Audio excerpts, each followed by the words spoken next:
बापरे बाप, लय लांब आहे रे अजून.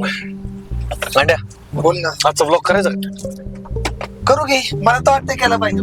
हा ना. अरे काय ब्लॉग वगैरे करायचंय मित्र, नाही बघायचे लोकांना आपली थोबड. अरे त्या तुम्ही फिल्म वाली लोक आहे, ते काय ब्लॉग वगैरे असतील, फूड ब्लॉग, तो गजा बघेल ना. तुला सांगितलं का कोणी थोबड नाही बघायची आपली?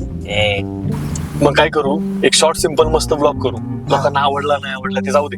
काय करायचं? माझा उद्देश काय रे, की आपल्या आठवणी तरी जपल्या जातील ना. अरे नित्या आहे हे, गौऱ्या याला नवऱ्या आहे माहितीये का? अरे भाई, युट्यूबचा जमाना आहे, तुला समजतंय का? अरे कधी कोणी बघल ना सांगता येणार नाही. आपण रातोरात स्टार होऊ शकतो भाई, डायरेक्ट रातोरात सुपरस्टार होऊ शकतो आपण. कथा ऍक्टिंगची कामं करू शकतो भाई. सांगतो नाही, कथा ऍक्टिंगची कामं येऊ शकतात डायरेक्ट रातोरात. हा बरं, एक काम करू, गजूला सुरुवात करू दे, तो भारी करतो सुरुवात. ठीक आहे, चालतंय. चला. नमस्कार मित्रांनो. वेगळे शब्द काहीतरी घेतले. चले